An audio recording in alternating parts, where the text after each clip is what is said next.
On January 7, 1943, a housekeeper at the New Yorker hotel discovered the body of an 86-year-old man in room. This man had been a long-term resident at the hotel, living there for the past 9 years.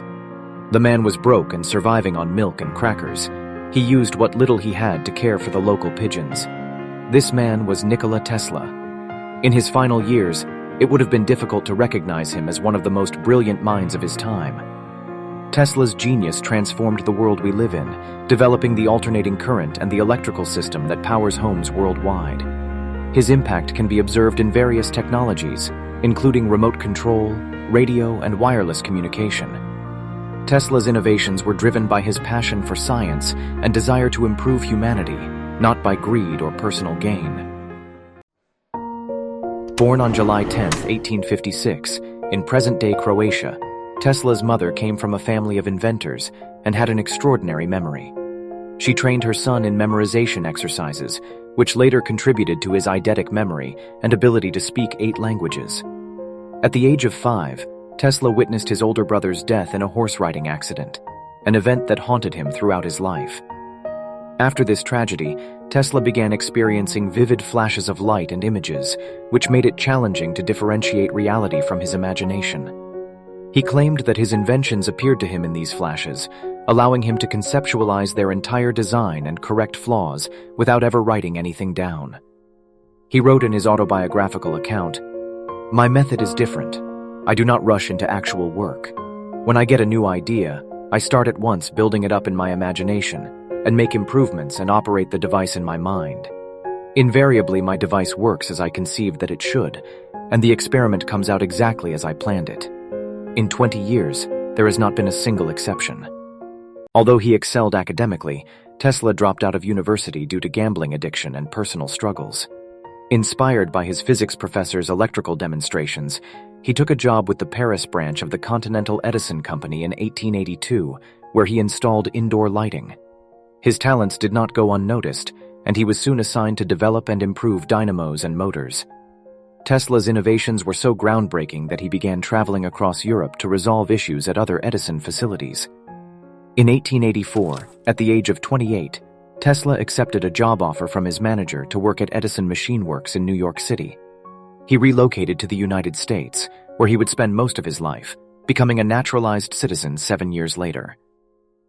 In 1891, Tesla crossed paths with Thomas Edison, the owner of the company he worked for. Initially, the two had a positive relationship, with Tesla finding Edison inspiring and Edison expressing admiration for Tesla. "I have had many hard-working assistants, but you take the cake." However, a disagreement over their preferred type of electric current created tension between them. Edison's company held patents for direct current, DC, a system in which electric charge flows in a single direction. Tesla, on the other hand, favored alternating current, AC, in which the electric charge changes direction periodically. AC's ability to maintain power over longer distances and the capability of transformers to adjust its voltage made it a superior option. Tesla attempted to explain the advantages of AC to Edison, but he was unwilling to listen, as it could ruin the sales for direct current, to which he owned all the patents. Edison suggested that Tesla would be awarded a sizable $50,000 bonus if he successfully revamped 24 antiquated devices. However, upon Tesla's completion of the project, Edison declined to provide the agreed-upon payment. He justified his actions by asserting it was merely a practical joke, remarking, "You don't understand our American humor." Feeling let down, Tesla quit Edison's company after just 6 months. Driven by the desire to transform the world, he dedicated the following year to establishing his own company, focusing on the development of alternating current. Regrettably, his investors lacked interest and took control of the company, along with all of Tesla's patents, leaving him to dig ditches in the streets to stay alive. Tesla's fortunes took a turn when his AC motor concept attracted a new investor, and they established the Tesla Electric Company in 1887. He designed a motor that was more cost-effective and easier to maintain than DC motors.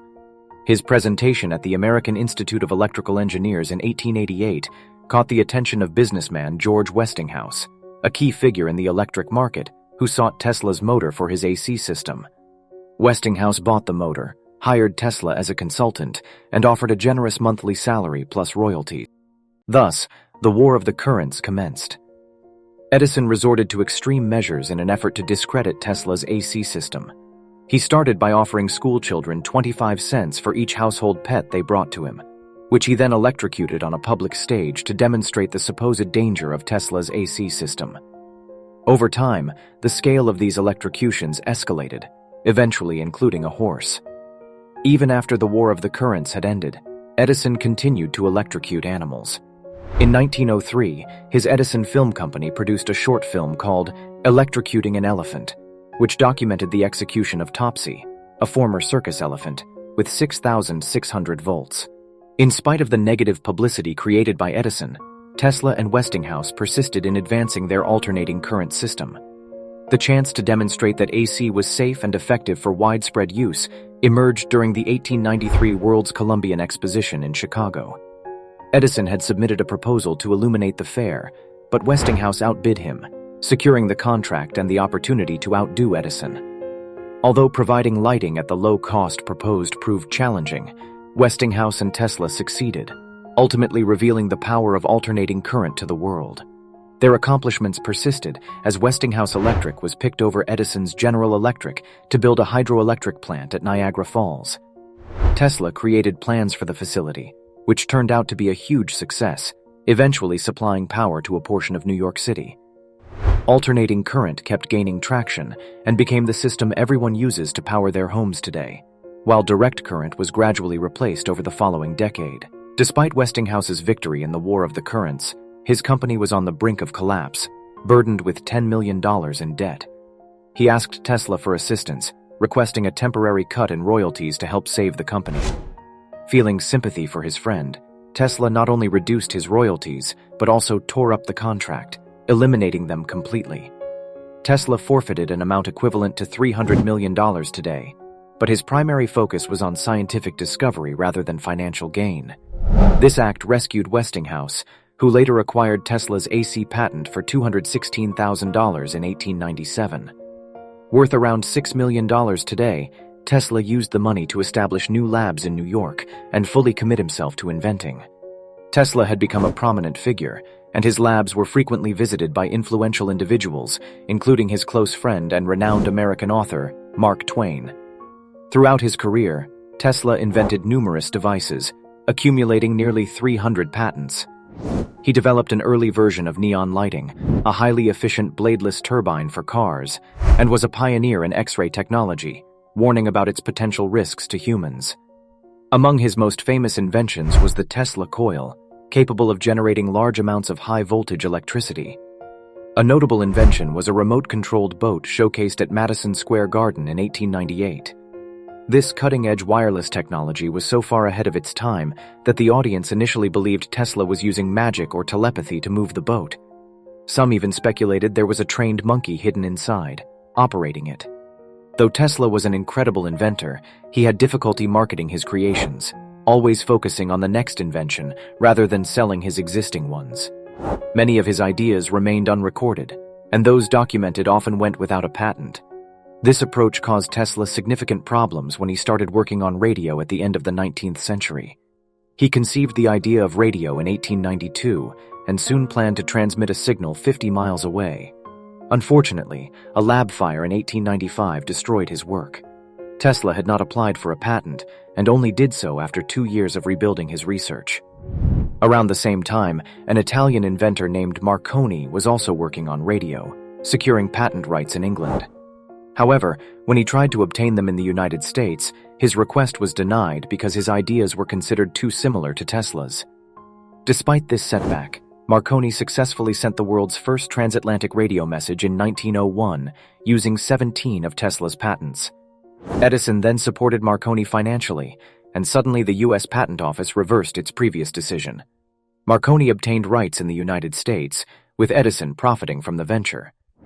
Tesla initially let the issue slide, but when Marconi won the Nobel Prize in 1911 for developing radio, largely due to Tesla's uncredited work, Tesla attempted to sue Marconi. The cases dragged on for years and were only resolved in Tesla's favor 8 months after his death. At the dawn of the 20th century, Tesla conceived his most ambitious idea: a global wireless system capable of distributing energy anywhere in the world. He received funding for the project in 1901 and soon purchased land on Long Island, New York, to build his device. Over the next year, a massive wooden tower was constructed, standing 187 feet tall with a 68-foot diameter metal dome.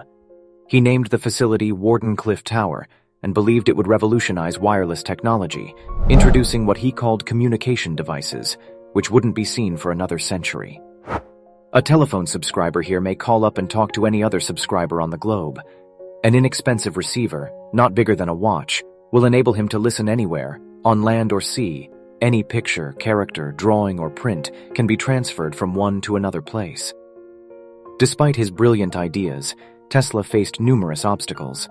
Marconi's 1901 radio broadcast diverted attention from Wardenclyffe Tower, causing the media to view the project as a hoax. Investors Tesla had gathered realized that it was impossible to regulate and profit from the energy produced by the tower. Consequently, many investors withdrew their support, leaving Tesla, then in his 50s, financially ruined. He struggled for over a decade, trying to complete his plans without success. Tesla eventually had a nervous breakdown, and his debt grew so high that he lost Wardenclyffe to foreclosure in 1915. The land was acquired by a new owner who demolished the tower to create space for real estate. After going bankrupt, Tesla's mental health took a significant turn for the worse. He lived in various hotels and began caring for pigeons, dedicating time each day to feed and care for them. In his late 70s, he moved into the New Yorker Hotel, where he lived for the rest of his life. This was largely due to Westinghouse Electric and Manufacturing Company, who, seeing his dire situation, decided to pay his rent as a way to thank him for saving them years earlier. Tesla lived until the age of 86, passing away in his hotel room on January 7, 1943. Nikola Tesla was a visionary ahead of his time. His revolutionary advancements in electricity helped usher in the modern age, with his influence seen in everything from X-rays to remote controls. His world wireless system had the potential to advance technology by nearly a century, while also providing free energy worldwide. Unlike many of his contemporaries, Tesla did not work for financial gain, but sought to advance humanity. It is fitting that a man so ahead of his time has found his place in the 21st century, an era shaped by his technological genius.